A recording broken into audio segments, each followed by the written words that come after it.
special day here in Memphis and a special day here at FedEx Forum.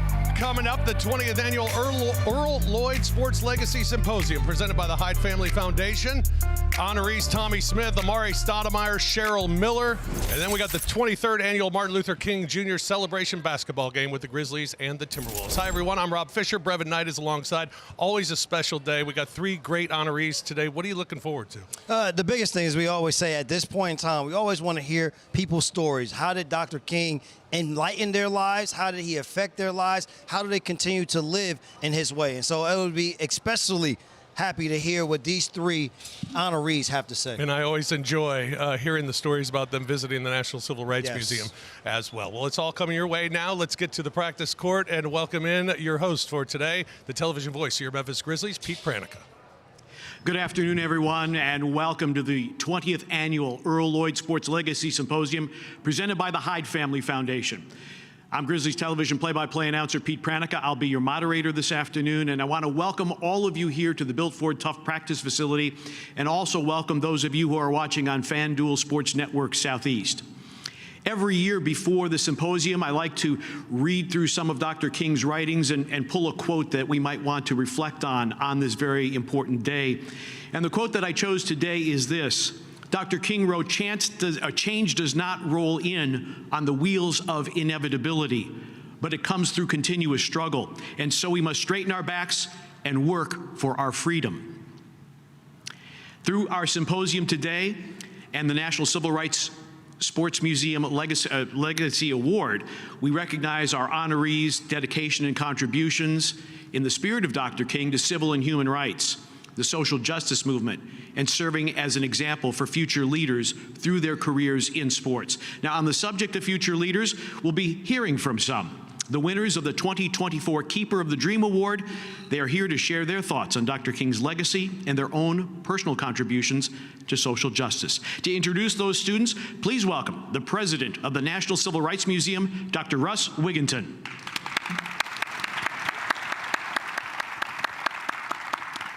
Thank you so much, Pete, and it's an honor to be with you all today.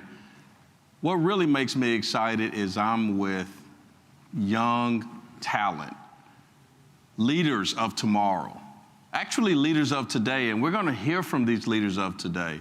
The Keeper of the Dream Award it really symbolizes the power of youth and their work ethic and their desire to make a difference in their community, and so I'm honored to be here with these three outstanding individuals.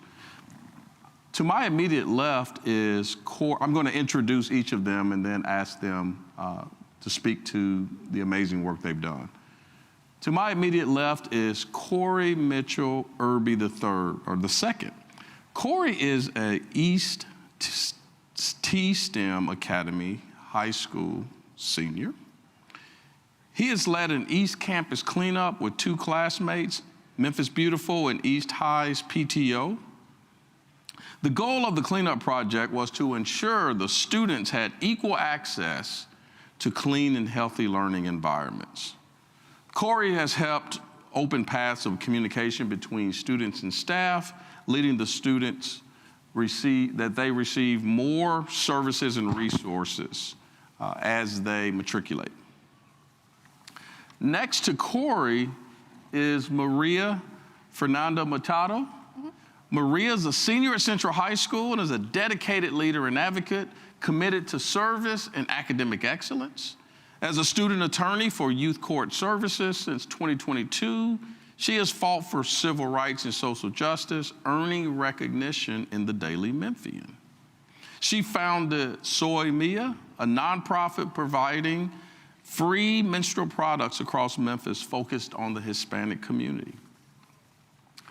Next to Maria is Adaria Crutcher, who's a senior at White Station High School. And Adaria is committed to providing a safe environment for students struggling with their mental health. She and two peers created Story Unfinished to support students who experience suicidal thoughts. Amazing, talented, dedicated Memphian young people. Let's give them a round of applause.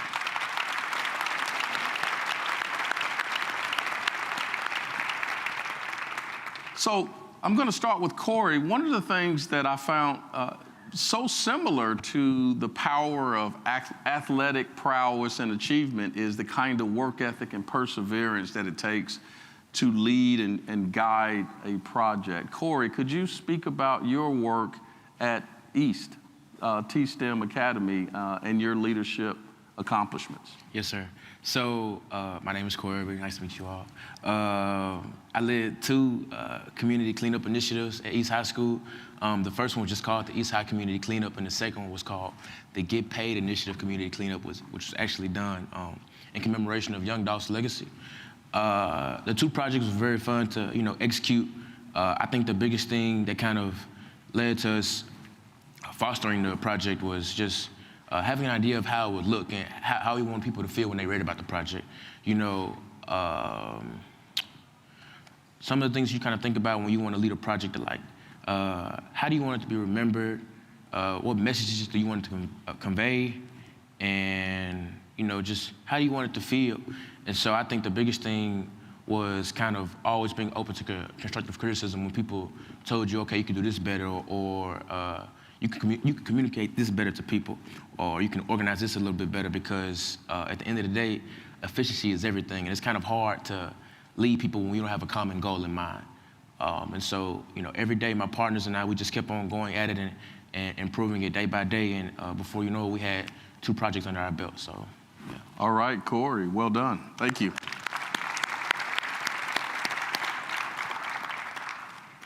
Maria. So personally, in my experience, this really started with a club I co-founded at my school. We really wanted to have free period products in all the girls' restrooms because sometimes they didn't have access to it, or other times they were just afraid because there was this sign in our restroom saying that if you needed some, you could ask for the teachers, but sometimes in a situation you don't want to ask. You just want them to have availability. So currently at Central, we have, I think, about 12 restrooms that all have tampons and pads, and we restock them weekly, and we do everything. And we really do have to persevere in the way that it is a public thing, and sometimes people do take advantage of that, and they do, mess things up or, physically break things.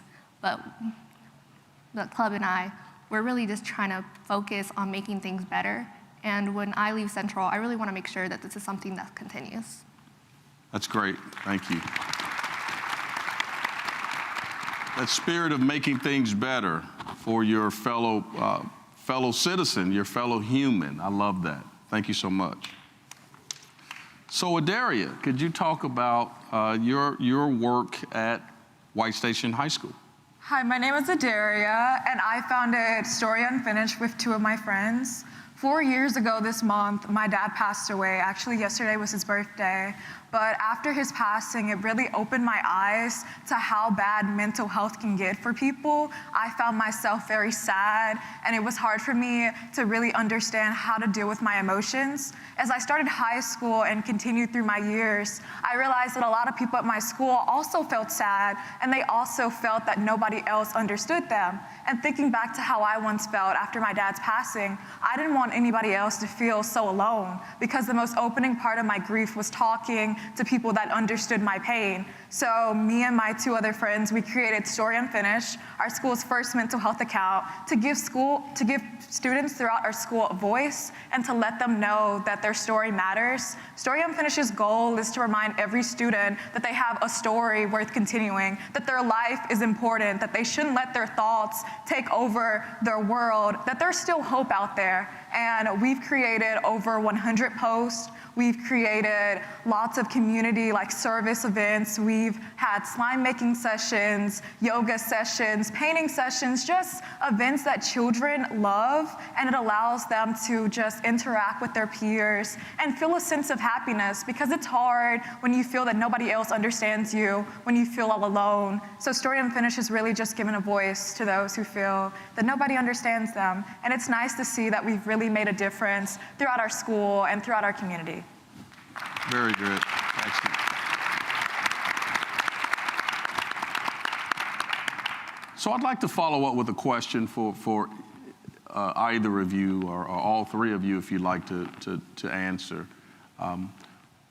One of the things that we think a lot about at the National Civil Rights Museum is how do we make sure that our young people today understand and appreciate the legacy of the civil rights movement, all of the sacrifice that was made historically, and how to make sure that you understand it and your peers understand it, but also how does it apply to your lives today? Do you all have you all, I know you all have thought about that. Would love to hear your thoughts about how to make sure that we do that so that the movement lives on and we continue to reach our full potential as a society. So I think the National Civil Rights Museum is doing a great job of educating people about the history and legacy of the whole movement in its entirety. Things like this and, commemorating MLK are very important because they expose young people to the history that they come from, especially young black people. I'm very proud to be a young black man and kind of look up to people like MLK and yourself and other people who have done great things in history and kind of who have changed the narrative about how black men can be perceived, in society. I think it's very important, like I said, to just educate the youth on where they come from and how impactful the civil rights movement was because, things like this might not have been possible without the Civil Rights Museum and the movement itself. So, yeah. Great. Thank you, Corey.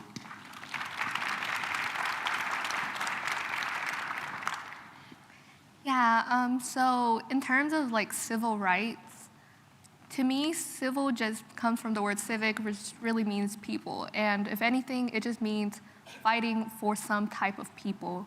You're fighting for women, you're fighting for men, you're fighting for African Americans, for Hispanics.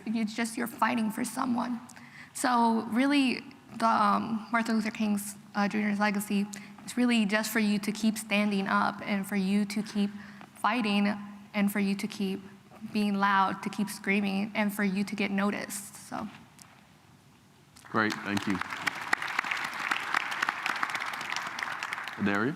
How I see it, MLK's dream was for all of us to be in this room together. Despite our skin, despite our gender, we're all able to be in here together for the same overall goal. And I feel that MLK, he dreamed of equality. All three of us in different ways, we have fought for equality throughout our school and throughout our community. And I feel that that's what MLK wanted. He wanted all of us to be able to live a life where we don't feel like our skin color limits us.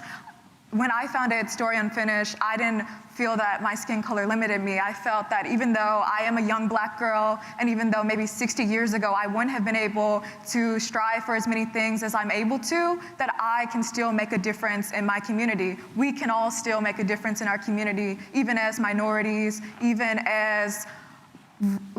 though we are black, even though we are Hispanic, we can still strive for greatness. And that's what MLK's dream was, that no matter what, no matter the setbacks we face, no matter anything that life throws at us, we can still push through and persevere. Thank you so much. Beautifully spoken by these wonderful Keepers of the Dream recipients. And ladies and gentlemen, I think our future is in great hands with talented people like this. Give them another round of applause.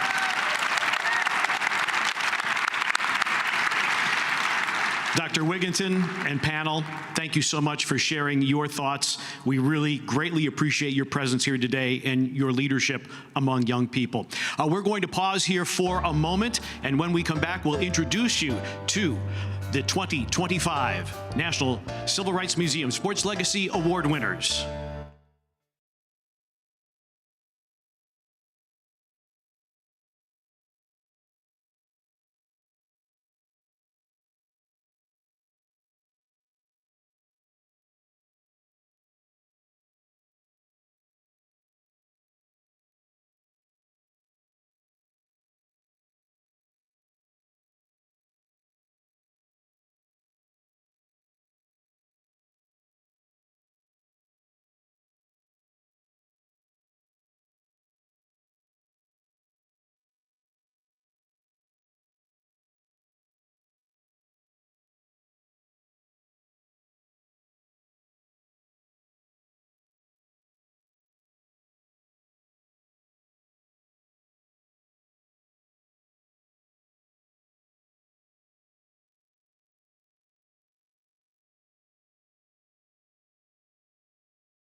Welcome back to the Earl Lloyd Sports Legacy Symposium presented by the Hyde Family Foundation.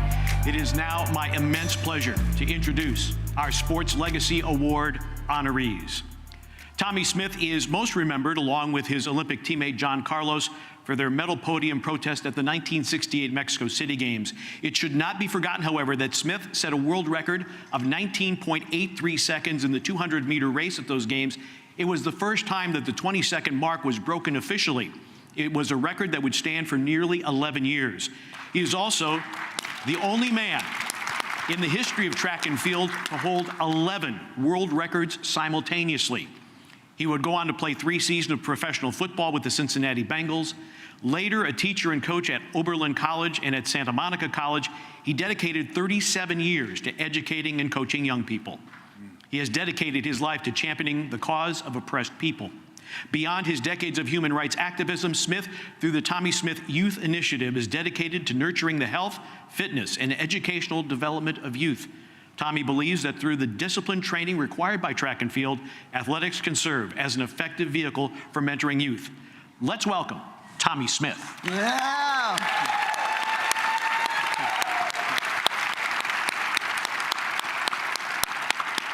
Amari Stoudemire is an NBA legend who made history as the first player to win Rookie of the Year straight out of high school. Over his illustrious career, he became a 6-time NBA All-Star, a U.S. Olympian, and a 5-time All-NBA selection. At just 21 years old, Amari founded the Amari Stoudemire Foundation, dedicated to breaking the cycle of poverty through education. He has also served as a Goodwill Ambassador for Sierra Leone and is the author of the acclaimed Stat Book series. As an African-American Jewish man, Amari lives by the principles of the Torah, embodying its values in his daily life. Please welcome Amari Stoudemire. Yes.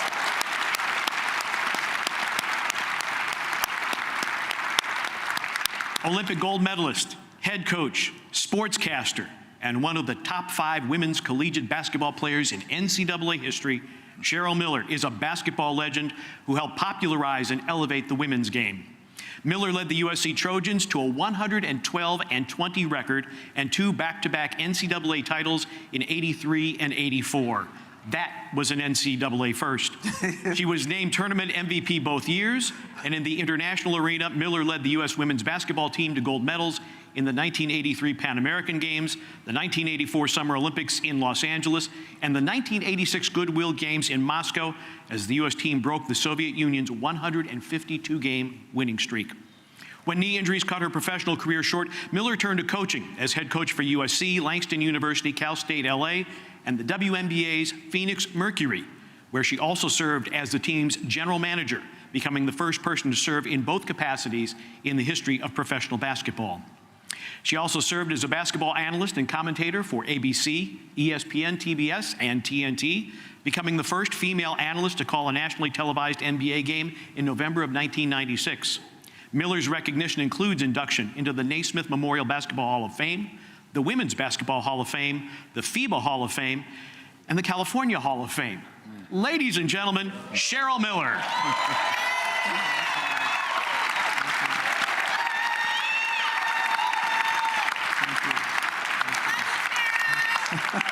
Love you too. First of all, congratulations to all of you on the award. We are thrilled to have you here in Memphis on this most monumental day. Whenever I do this, I always like to get a sense of how you learned about Dr. King and his teaching. Now, Tommy, you were essentially a contemporary of Dr. King. So tell us more about your experience as a young man growing up with the philosophy and the teachings of Dr. King and what resonated most with you. My background, and I'm very proud to be here, by the way, folks, thank you. A background is of Texas, of the state of Texas. And out of 14 kids, my mother and dad, we were the laborers. And of course, my school didn't really teach the truth about the emptiness in society concerning the need for black folks to maintain the idea of equity or equality. And so I began to kind of read, move around, and learn about my background. And since I am a contemporary, being Californian, Dr. Martin Luther King was my top idealistic move to do something out of a family of 14, because we didn't have the schools. We fought to become an entity in society that recognized the humanistic attitude of being somebody. I am somebody. So when I heard this man in the streets of San Francisco, Los Angeles, especially in the South, I put my emptiness in my back pocket and start filling my front pocket with the judiciary idea of moving forward without any backlash on myself, but the sacrifice to make things happen. And as I grew older, became a school teacher, I began to bring young kids into the educational process of somebody, to listen before they act. So I'm very proud to do what God has given me, the idealistic powers to maintain the quality of freedom. Thank you. Very well said.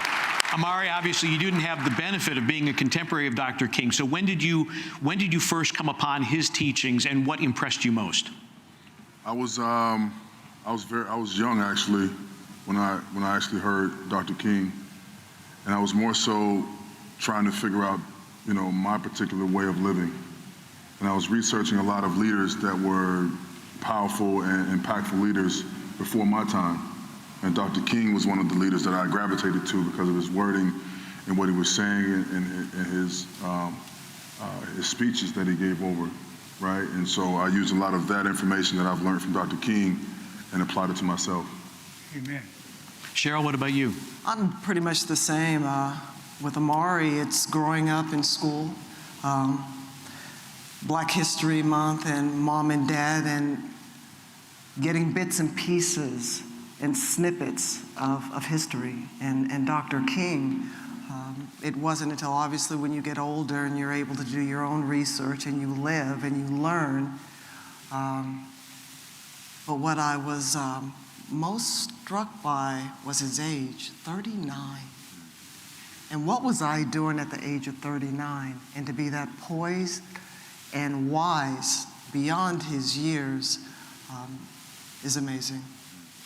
It really and truly is remarkable that at that young age that he had such incredible sway and such incredible power. And Tommy, the lasting image, obviously, from 1968 is the photo of you and John Carlos on the medal stand. People know that.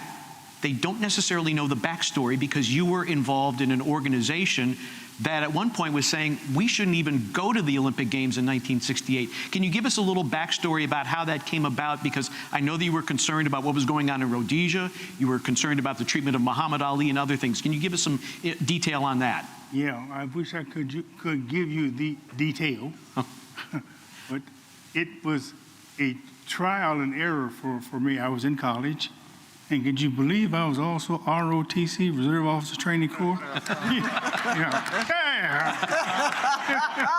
And I said, what am I doing? But I realized the travesty of the Vietnamese War, and I wanted an education. The Olympic Project for Human Rights, OPHR, I joined, of course, started by Dr. Harry Edwards, who's still living. We decided that there was more to do in the system of education than running world records on the track. But I was on scholarship. You know scholarship. If you don't, they're going to take that ship away from you. And that scholarship is going to be on yourself. And we didn't have the finances, so I had to organize. Being a little church kid, the little junior deacon, I had to maintain, especially Hebrew 11:1, faith. What is it? The subject of things hoped for. Evidence of things not seen. That's what I'm talking. Y'all need to be up here. So I just moved forward, kept moving forward, breaking world records, raising my hand, getting off the track, and I didn't have time to talk. Like I'm running my lips now. My wife's probably telling me, "Shut up, Tommy, just go ahead on and do what you got to do." But I moved through a lot of emptiness in my life. But the Olympic Project for Human Rights got me on that victory stand, and I kept breaking world records, and I ran that final race with the pull muscle. Now you tell me there ain't no God if you don't, So I'm gonna quit now, and y'all bring me something to eat. I'm hungry. We'll definitely have something for you, Tommy. Cheryl, do you remember specific moments of being discriminated or marginalized because of your race as a young black woman? Never. I'm messing with you. We don't have enough time, but What you mean? of course, even in Riverside, California, basically being raised in kind of a, I don't know if everybody remember or anybody remembers the Andy Griffith Show. Well, I grew up in Mayberry, something very similar. And of course, I was called the N-word, a nigger. And I didn't understand what the word meant at the time until my parents sat me down and told me. And once I found out, then I wanted to fight everybody. And of course, that was another conversation that led to, it's just a name. It's just a name. It doesn't define you. It's not who you are. And I was more offended, forget being called a nigger, being called a tomboy was worse.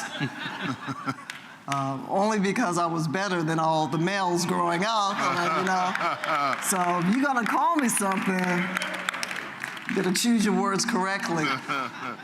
But of course, it was, my parents did an excellent job of raising all my brothers and my sister, and with the understanding, yes, it hurts, but that word doesn't define you. Mm-hmm. Amari, what about you? What experiences have you had where you have been marginalized, and how did you respond? I mean, I grew up in Florida, right? And I moved around a lot. I grew up in Florida. I was born in Florida. I moved to New York and these things. And I think during high school, I had a moment of somewhat of a discrimination that happened. And I was one of the top players in the country. And we had what's it called? The guy that runs the sports in the schools. And he had this big belt buckle on, the cowboy hat, and he sees me in school, and he tells me, you know, a few words that I didn't like. But it wasn't a lot of incidents where I had a lot of discriminations. I've always somewhat stayed, you know, to myself. I stayed focused on my goals and these things, and it kept me out of harm's way throughout most of my young career. So I didn't have too many experiences where it was rough for me. Let's talk about the current state of events. Let's say Dr. King is here right now and he's looking at America 2025. Where do you think he would say, hey, we've made some progress and we got a ways to go yet? What do you think Dr. King would say? Well, I know he first and foremost say, oh my gosh, Caitlin Clark and Angel Reese, you go girls. You can't tell me Dr. King. Dr. King, I'd have to believe he was a baller.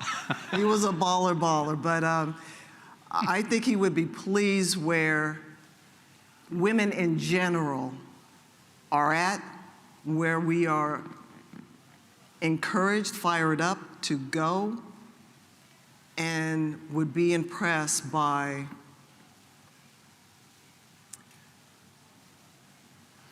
our passion, drive, and unity in whole, and where we want to go and who we're bringing in and how powerful, and we're using every form of our platforms together, and we're synchronized. Amari or Tommy? Yeah, I think there may be a conflict of interest with that, right? Because on one hand, we have a lot of successful young entrepreneurs that's taking advantage of the opportunities here in America. Then on the other hand, we have our youth that are a little bit out of control, right?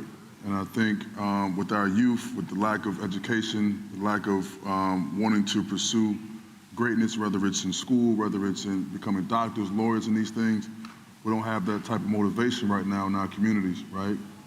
Everyone wants to be rappers, they want to, you know, be in the streets and all these things, and so it's a difficult situation right now for our youth. But on the other hand, there is a lot of successful young African-American entrepreneurs that are paving the way for their families. They're getting married, they're having children, and they're doing things the proper way, right? So I think it'll be a little conflict of interest if Dr. King was here today. Then is the key really, Tommy, because you have been so heavily involved in education, is education going to be the key to address what Amari's talking about? It's a big key. It has a lot of little trinkets in it to make the door open. And Amari and Cheryl is one of those trinkets in that key. They move, they open things, and the Lord is my shepherd, I shall not want. But that doesn't mean that you can't eat or you can't make your own little trinket in that key. So keep on moving, keep on turning the key. Don't let people fool you that you are not someone. I am somebody. And he will typically say in his words, move forward. Do not let trenches keep you from making your track in that key. And I think he will pull kids together by saying, education is your trench in that key. Don't forget to turn it as you move forward. And he was very allocated in his way of moving things, the way he talked, and the way he approached people. And I think we continually need to opt to the fact that moving forward is a task. Don't take a back seat because you're in this bus. At one time, that's all we could take. We move forward now through sacrifices. Let's keep on moving. Just don't drive the bus. You've all taken leadership roles in social justice. Who were the people that you looked up to when you made this conscious decision that you are going to be an advocate for social justice? Who did you look up to? Dr. King obviously is up there, certainly, but are there other leaders that you have had in your life that you said, I want to be like that person, I want to have their impact on society? Amari? For me, I think Dr. King obviously was one of them. Was one of the guys I studied. Bob Marley was another guy I studied. His music was always about prosperity and peaceful and how to move forward in life. I also studied a lot of John Lennon, to be honest with you. I thought his ideology was important to understand. So I think it's accumulation of all those people, and Tupac Shakur was another one. When I was young growing up, I took a lot of his positive words and applied the positivity that Tupac was saying, and I applied it to my life as well. And I think, with that being said, what I was able to do was dissect all of this learning, and I pulled the positivity out of all of it, right? And that's how I applied it to myself. Those were the guys that I looked up to growing up. Mm-hmm. What about you, Cheryl? There's so many Muhammad Ali and refusing to be pigeonholed or categorized. Althea Gibson, Arthur Ashe, Wilma Rudolph, Mom and Dad. Mom and Dad. My dad was in the Air Force, 6'5", and he always thought that I was saluting him, but I wasn't. It was because he was so tall and I was little. I'd always do this, and this is a great memory. My mother was a registered nurse, and she worked in convalescent homes, and there was something about her passion, not only of giving, but being of service. Being of service. How can I make you better? How can I pour whatever I have into you so that we both can succeed? It wasn't always what I could do for myself where I could benefit, but how can I be a beneficiary and to help? And I think that's the reason why I gravitated to basketball. It's a team sport, and it's an iron sharpens iron. So everyone when I was growing up, my mom and dad really taught us that you can learn just about anything, good, bad, and indifferent. So that's how I've always tried to live my life to this day, and just be a sponge, and to wake up every day just a little more curious than yesterday. A large part of that is having a servant heart, right? It truly is. It truly is. And you know what? You're never too old to obtain that. That's right. Mm-hmm. a smile is free. Right. A smile is free. Tommy, the people that you looked up to, I mean, obviously, like I said, you were a contemporary of Dr. King. Are there other leaders in your life, other people that you tried to emulate, whether it was your journey for civil and human rights or education, people that really, really touched your heart and wanted and enabled you to lead?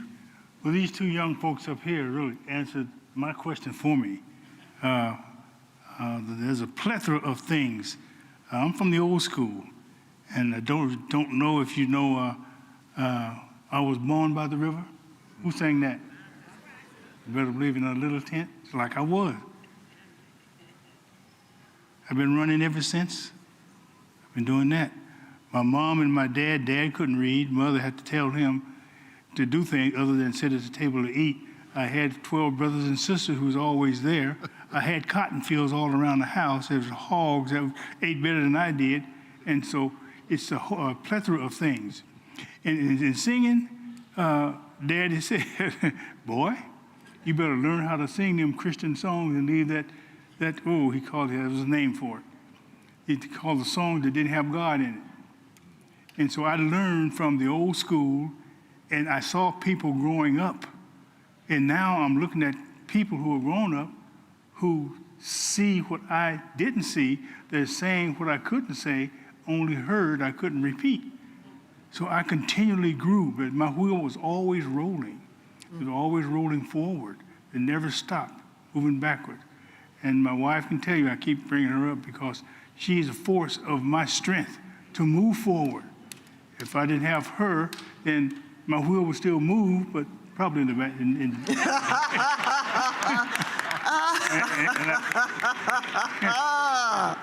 Dolores, I appreciate you, So now you pay my $5 to you. There you go. We've talked about leaders and role models, people that you emulated. Where do you think each of you have made your biggest impact in advancing the cause of racial equality and social justice? Silver and gold have I none, but such as I have, give I thee. I keep depending my moving forward on that. So that's something everybody can talk about. What you don't have, you probably won't get because you're not working hard enough to have it. What about you, Amara? I know that you have worked to make sure that people have clean water, people have the resources they need to live productive lives. Tell us a little bit more about that. Yeah, actually, I traveled to this town. It's called Freetown. It was in Sierra Leone. And this tribe was using their waste for water. And I discovered this device called Play Pump, where they can have this seesaw type of playground, and that seesaw pumps fresh water. So I was advised not to go. It was like so many red flags. There was a rebel breakout war 5 years prior, and there's a whole thing. I decided to go anyways.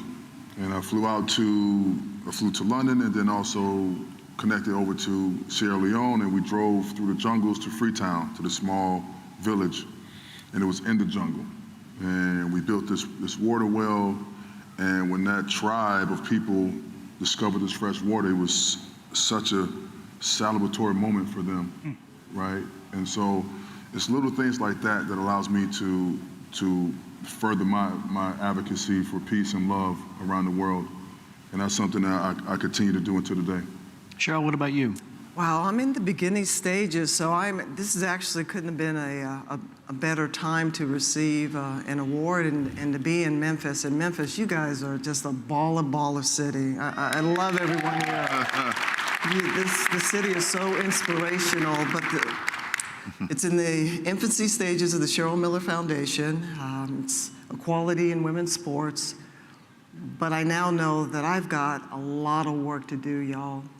And I'm talking about the young girls and the hurdles and the obstacles that they are facing today. And it's all about economics and finances. And, when I played, as long as you had a ball and some shoes, you could get it done. I played with the Kmart specials that looked like Adidas but had 20 stripes on the side, and you made it work. It was more sole and heels than anything else, and a couple of laces, and hey, that's what you ran with. But today, I can't afford the KD, shoes and these Legacy shoes and, Air Jordans and all the rest. And these young ladies are some young ladies who are homeless and trying to make that work. So I need to up my game and my strategy and lower my ears so I can hear what they need. And again, it comes back to being of service, and that's my goal. My goal is to level the playing field for everyone, for every young girl. Cheryl, thank you for the great words about Memphis. This is one. It's cold though. Come on, y'all. It is, but it's a hardworking city, and one of the great gems of this city is the National Civil Rights Museum. I agree. And you all had the chance to tour it. I want to get each of your impressions. What resonated with you most when you walk through there? Because I tell everybody that comes to Memphis, you absolutely positively have to see this museum. So, reflections? I'll start it off because the biggest reflection for me was this young man right there, Tommy Smith. I was overwhelmed to begin with, and then watching on this wide screen, actually re-seeing it again, him standing up on the podium, and then Tommy in front of it and holding up his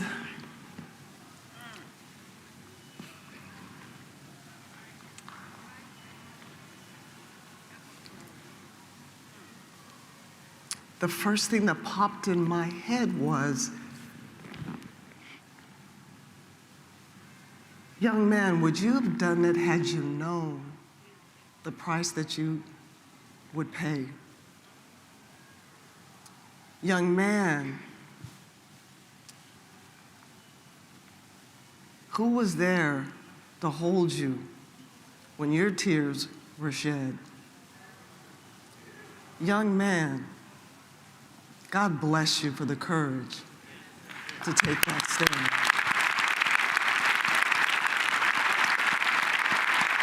And to experience that,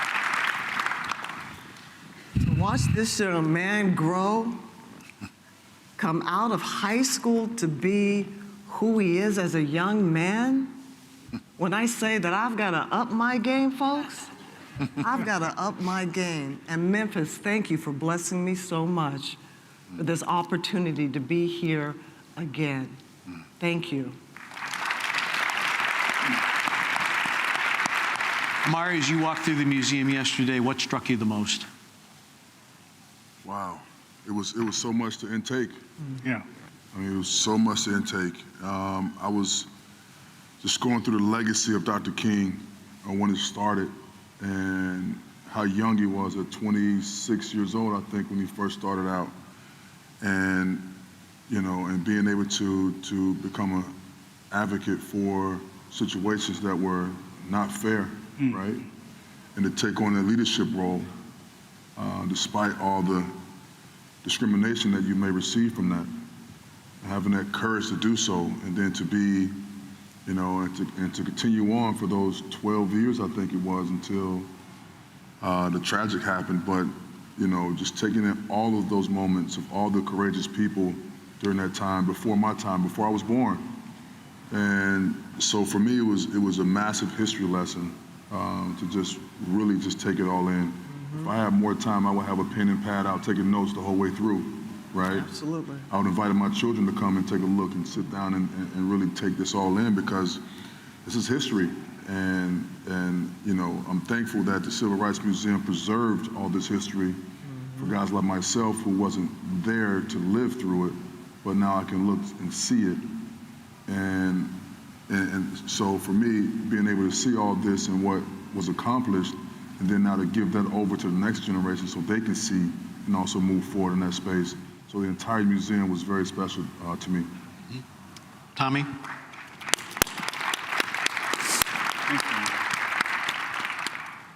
The history of us moving at a time when people thought there wasn't us. But you see, we rally around the freedom of movement. We were killed, we were tortured, killed, hung, talked about, cheated, and profoundly misused. We saw all that history. And I was born during the time of one of the worst, 1944, June 6, 44. And I remember the ledge at the Lorraine Motel. I remember where I was. And I saw that my daddy said, "Didn't I hear a shot?" And I said, "No, Daddy, they were just a balloon popping." Then here I am standing on the ledge where Dr. King's life was taken. And all of the photos, the pictures, the graphs depicted the truth of black folks in this country. Had not been for us working in the mills, working in the trash bins, where would this country be? It wouldn't be what it is now. That was going through my mind the whole time. And when Cheryl brought me back to a photo, and she said, "Tommy, did you know that that photo existed?" And I looked at her and looked at it, and it was before me. So my victory stand pose was not the first time. There were kids before me that did the same thing, but I didn't know it until when? Yesterday. And here I am, pushing 100. I'm just now seeing things. So people out there, no matter how old you are, don't be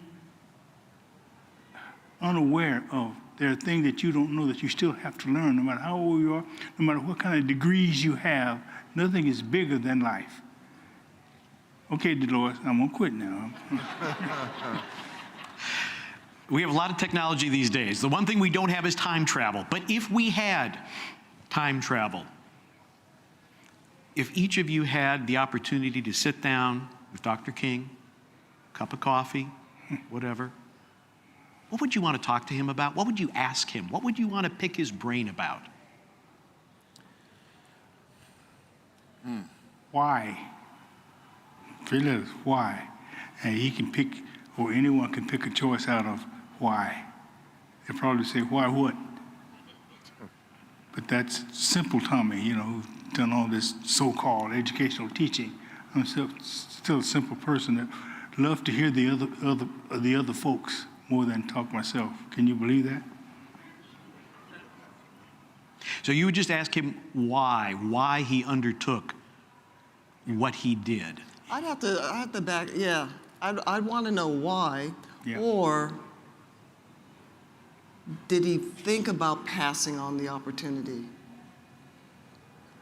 And what was the compelling force that drove him to definitively say, yes, yes? And what Coretta would say, are you sure you want to do this? Yeah. Yeah. Interesting question. I think in order for someone to be a leader, it has to be an innate feeling inside of that person that drives them to be that leader, right? If not, everyone would be a leader. And so for him to have that leadership role, it was already inside of him. So it wasn't a heavy lift for him, right? I think my conversation would be more so, how do we now create more positive leaders so that way everyone are leaders in their own space? How do you create that type of environment where everyone can be leaders for their community and build the communities one by one, right? That would be a I like conversation. that. Where are we missing the mark today? Mm-hmm. Where are we missing the mark? What message aren't we putting out and we're receiving? Have we stopped the ability to just listen to one another? Right. Are the lines that drawn so deeply in the sand that we refuse to listen, to cooperate with each other? Yeah. Have we stopped listening? 100 Black Men of America organization, which I'm a part of, does a lot for kids because they run it throughout the 12 months. And the Thomas Smith Youth Initiative, which I have, and Dolores, engages with the 100 Black men to create an avenue for the kids to understand what's going on. Usually when people hear black, they want to freeze up because they think the white man is going to come up and lynch us again. See, that's not going to happen. So we have to keep continually moving forward, teaching these kids that they are somebody, they owe it to society to do something about what has happened so it won't be tempted to engage in their minds again that it will happen. You know, we have kids, and their minds have to be programmed. Otherwise, we're going to have the street wars that we're having still. It ain't cool to kill. But people miss the idea that living is difficult, especially as a black man, a black woman. And we have to fight for that. We have to get up. We have to smile when it's not a easy thing to do. You must fight. Wars are not easy. You have something to say about that? I mean, I completely agree with you, and I think having positive leadership, right, is very important. You know, everyone can be leaders in their own space, but if you're not positive, then it's a false leadership.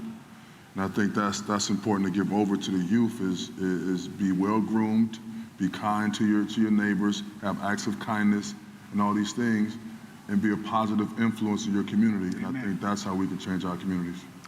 This conversation could go on forever, and unfortunately we're limited a little bit by time, but I want to thank you all for your insight and sharing some very powerful thoughts today. How about a round of applause for our honorees? We'd like to thank them. We'd also like to thank Dr. Russ Wigginton, president of the National Civil Rights Museum, for guiding the museum and taking one of Memphis's greatest tragedies into its most powerful lesson, and for introducing us to also some remarkable young people who are doing amazing work here in Memphis. Also want to thank the Hyde Family Foundation, Barbara Pitt. Thank you so much for your continued support, not only of the symposium, but of the museum as well.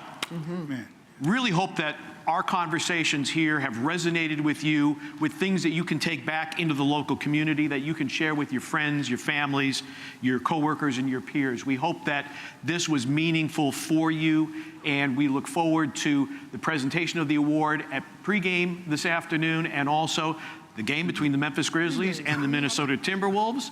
And with that, we're going to toss it to Grizzlies Live, Rob Fisher and Brevin Knight. All right, thank you very much, Pete. We appreciate it. That was the 20th annual Earl Lloyd Sports Legacy Symposium presented by the Hyde Family Foundation. Rob Fisher and Brevin Knight with you, wrapping up this hour before we get you to Grizzlies Live, getting you set for the Grizzlies and the Timberwolves here this afternoon. It was great, as it is year in and year out. And I think the thing that stood out was when Cheryl Miller started talking about visiting the National Civil Rights Museum. Yeah, you can see how she got emotional when she was talking about it, and rightfully so. The other big thing that I took away, what everyone talked about, was courage. And you talk about Dr. King and what he had to endure and what civil rights leaders had to endure during those times. It's